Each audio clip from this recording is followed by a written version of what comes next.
Let's turn our attention to the Trump of it all. Will he or won't he? Of course, no one knows apart from the president, and we will find out whether it does or doesn't happen in the next few days. But right now, 17 minutes past 9 in Canberra, Melbourne, Sydney and Brisbane.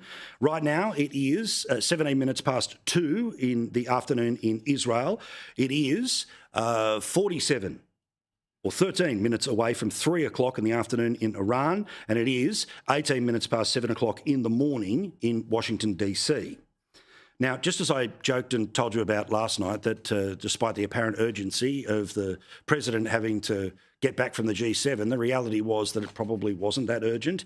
He just was done with Macron and the rest of them, and certainly looked at the B team that he was about to meet, including Australia's Prime Minister, who, remember, wasn't even allowed to eat with the big boy countries, so he had no interest in visiting the kids' table. And despite the fact that he was coming back to deal with the beginnings of World War III, as I told you, what he was actually doing in part of this was putting 2 new flagpoles at the front and back of the White House. They're cool, they're big, they're a personal gift, and I think they look nice in and around the White House. But that's what in part he was doing, not exactly dealing with the beginnings of World War III or the end of the nuclear program in Iran.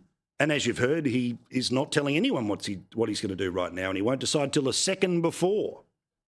I may do it, I may not do it. I mean, nobody knows what I'm going to do. I can tell you this, that Iran's got a lot of trouble. Now, apart from the will he and won't he and what the potential consequences are, there apparently might be some problems with whether this bomb is actually the right bomb to do what is needed to be done. Because, yes, the Iranian facility, which is underneath that mountain, is it going to be too deep and not able to be penetrated?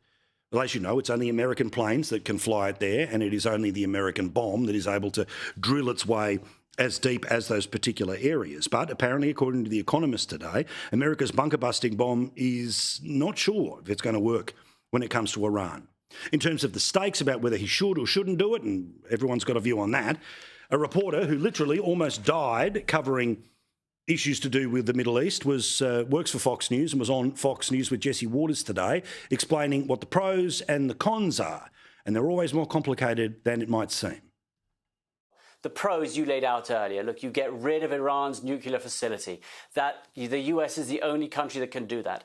That perhaps leads to a change in regime. As you said, the country is falling apart. People are striking. People can't afford to live. That could change the whole Middle East. With President Trump's relationships with Saudi Arabia and Israel, if the Iranian regime was to fall, you could change the region. You could pull them away from China, pull them away from Russia. It could be a geopolitical shock if that were to happen. It would be a seismic change. On the other hand, there are potential real negatives, and that is down to how Iran will respond. Look, if Iran was to go after American embassies, American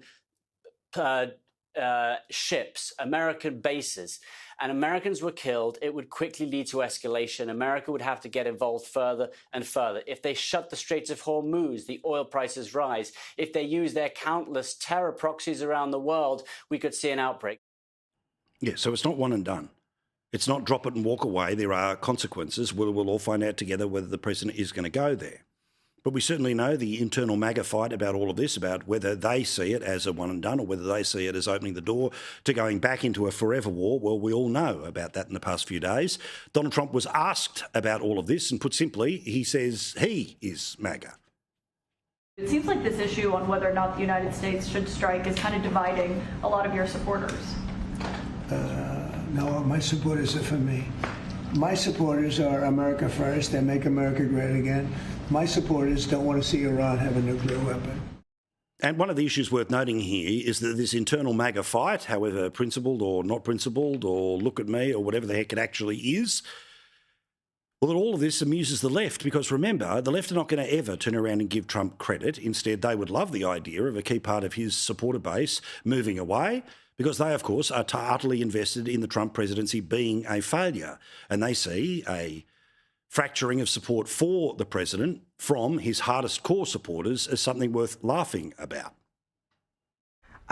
Well, this is actually not parody, believe it or not, despite the two of them sort of acting like caricatures of themselves.